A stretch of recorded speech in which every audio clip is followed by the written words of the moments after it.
құрметті көрермен, эфирде қонақпен жүздесу бағдарламасы және мен Аяужан Саматқызы.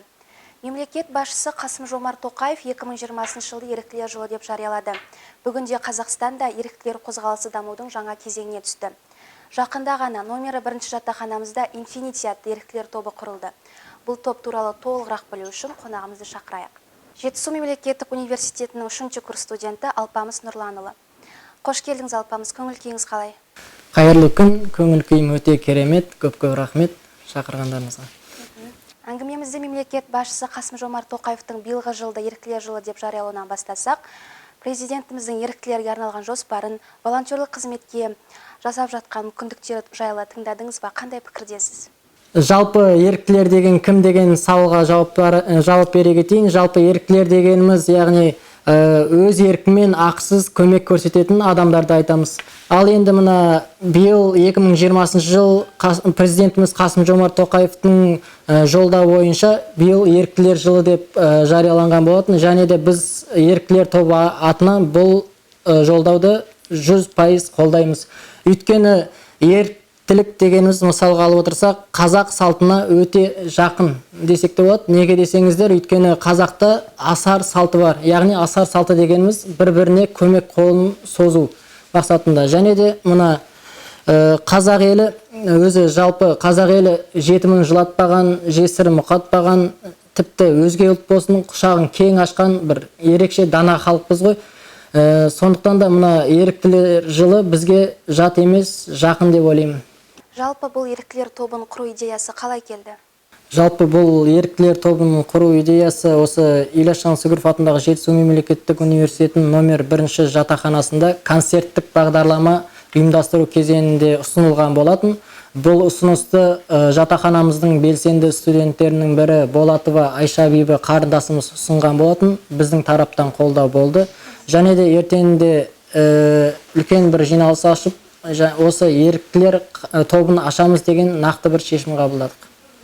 Биылғы жыл еріктілер жылы болғандықтан құрылған топ та аз емес. Сіздер қандай бағыт ұстанасыздар? Өзгелерден ерекшеліктеріңіз қандай болмақ?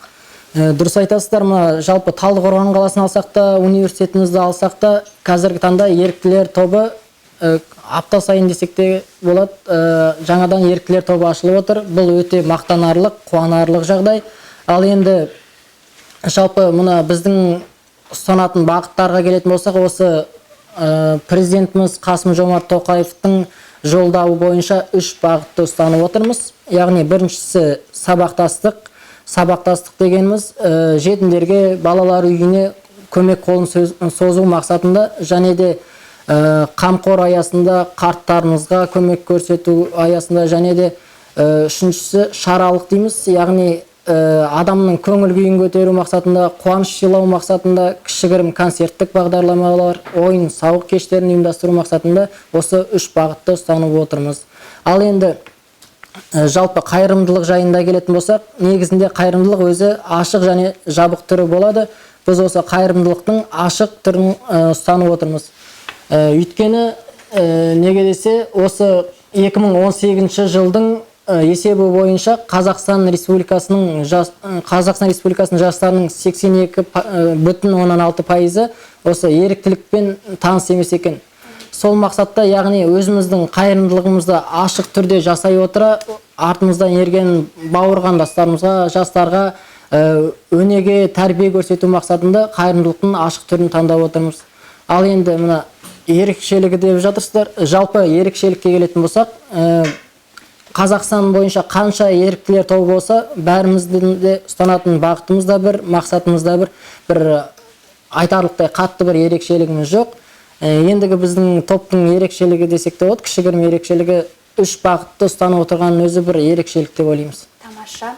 Топ неліктен Infinity деп аталады? Жалпы Infinity деген өзі ағылшын тілінен аударғанда, яғни шексіздік деген мағынаны білдіреді. Яғни бұл атауды таңдау себебіміз жасаған жақсылығымыз, қайырымдылығымыздың шегі болмайды деген мақсатта. Және де екінші бір себебі, біз мысалға оқу бітіріп, кейін басқа өз қаламымызға кеткен жағдайда артымыздан ерген бауыр қарындастарымыз осы біздің еріктілер тобын ары қарай жалғастырады деген мақсатта шексіздік деген атауды, Infinity деген атауды таңдап отырмыз. Қазіргі таңда топтарыңызда қанша адам? Жалпы былай айта кетейін, біз осы еріктілер тобын ашқан кезде басында осы еріктілер тобына өз еркімен кіреді деген, кірмейді қалады ма деген қорқыныш болды біраз.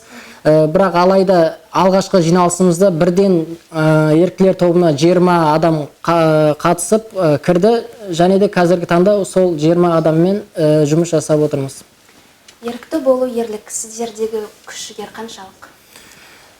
Күш-жігер деген енді біздің тобымыздың атауына байланысты айтайын, күш-жігер шексіз. Яғни бізге халыққа көмек көрсетіп, және солардың алғысын алған өзі бізге күш-жігер болып саналады. Тамаша. Топ құрылғалы қандай іс-шараларды атқарып үлгердіңіздер?